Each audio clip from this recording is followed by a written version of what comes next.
You want to know what to do when a parent just will not follow your policy handbook. Oh! Stick around and I'm going to tell you what you can do with all of that frustration.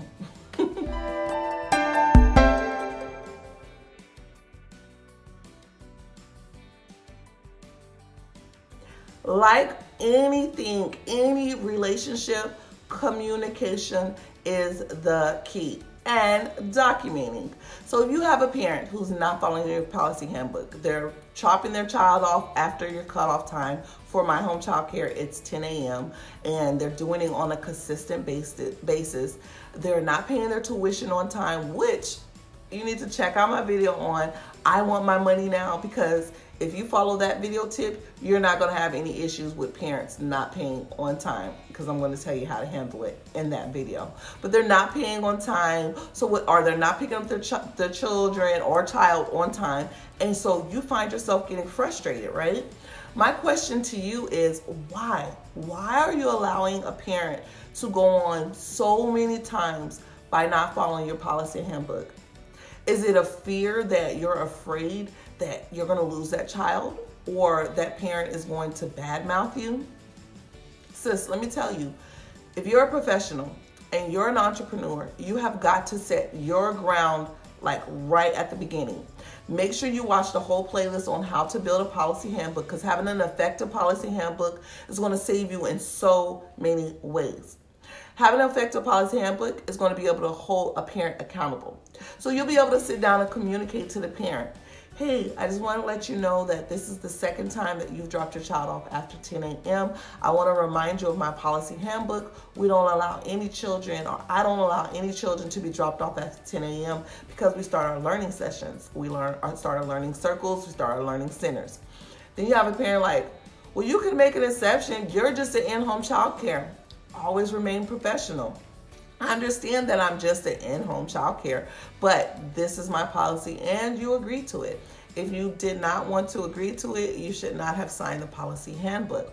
Now, I really need for you to make sure that your child is here on time, or unfortunately, I'm going to have to recommend alternate care because I cannot have it disrupt our flow of the day. And so you may have the parent be like, well, what do you mean my child is not disruptive? You trying to call my child disruptive? Always remain professional. No, ma'am, that's not what I'm saying. I'm just saying children need consistency in their schedule. And if I have to stop after 10 to go open the door, to let you in, to get your FYIs, to figure out what's going on with you and your family and your child for the morning, it's going to throw off the rest of the children. And I like to keep everything all in order.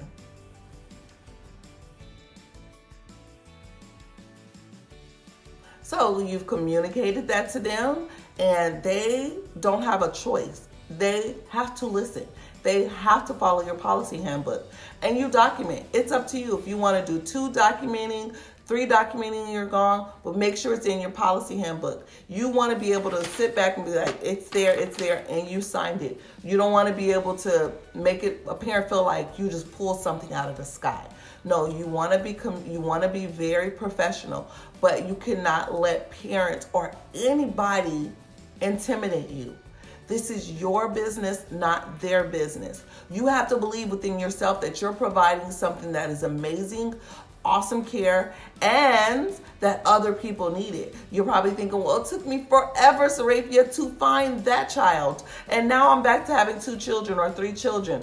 That's fine. You have to believe that God is going to bring the right family to you. If you put up with families doing whatever they want and walking on you, they're going to do it, and you're going to burn out, and you're going to hate being an in-home child care provider.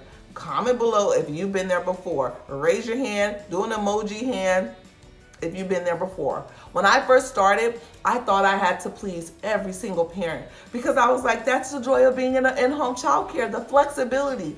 And slowly but surely I realized you cannot please every single person, and you cannot be intimidated, and you cannot sit back and be timid, because people will realize that we want the best. We want to believe the best in every single person, but that is not always the case. Sometimes you have people that will push that limit, that will test you, and you have to remain professional. And a way of remaining professional is having an effective policy handbook. There is nothing else in the in-home child care business, in child care centers, that I will harp on more than having an effective policy handbook, because it's going to save you. It's going to be something that you can flip back on a parent. Again, same scenario, parent keeps dropping off. So this is what you do. You're going to put it back on them. You're going to say, okay, I understand what you're saying. Question, why did you sign the policy handbook if you didn't think that you would be able to get your child here at 10? Or if you didn't really agree with the whole why I started at 10. Now the parent has to reflect on themselves, because they want to put it on you. You're not being right. You're not being fair. It's just a home child care. You can let my child in. I have a lot going on. I understand, and I am so sorry that you're going through that. Let me know how I can lift you up in prayer and what I can do for your child while she or he is in care with me. Unfortunately, I start at 10, and there's no exception. All the other families get here. It's not fair to the other children who are here early and they're ready to take their naps. And if your child is coming in at 10, there's not a big possibility that child will be taking a nap. So I need to know, why would you sign something if you didn't think that you would be? Most important, make sure you do not feel bad for standing on your policies. If a parent does not want to follow your policies, you have to let them go. Document. For me, I only do documenting 2 times on one given thing. And after that, I say, unfortunately, I need to recommend that you have alternate care. I document it in the app. I document each time we speak, and I have them sign it, or I put it in our app. I use Class Dojo. It's free. So I type it in a message. Hey, we had a meeting today. It was wonderful. Thank you for voicing your concerns. I'll take in consideration some of the things that you mentioned.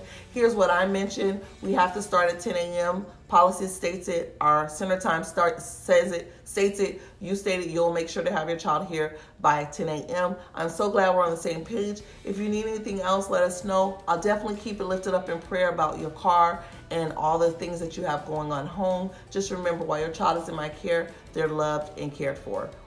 Boom! And you do that. You send it so that if a parent ever tries to send a complaint to licensing, which you'll have someone who will do that. If you're going to be kicking them out or removing them, you're able to show licensing, hey, this is why they want to do a complaint on me. This is why they want to say all of a sudden now they think that I don't change your child's diaper. Well, on this date, I stated this is what time you have to drop your child off. They were late. On this date, they are late. They agreed, and they know after 2 strikes it's done. 3rd time, it was over. So here you go. Believe it or not, your licensing inspector will have your back, because they know that parents will complain when they do not get their way. So you have to make sure that you always remain professional, always communicate, and always document. Question of the day: have you ever had to deal with a parent not following your policy handbook or parent-family contract? Comment below and let us know. Now remember, we do not use names. We do not use children's names. Whenever you hear me saying a child's name, I'm just throwing like little Johnny. You always hear me say Johnny and Susie.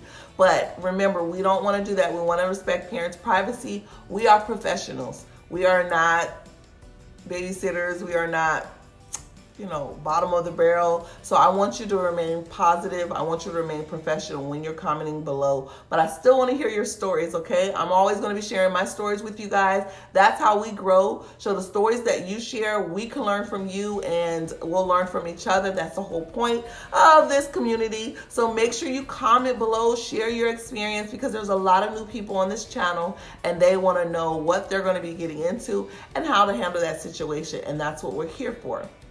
Like always, I want you to like the video, share the video, and learn from the video. See you guys next time.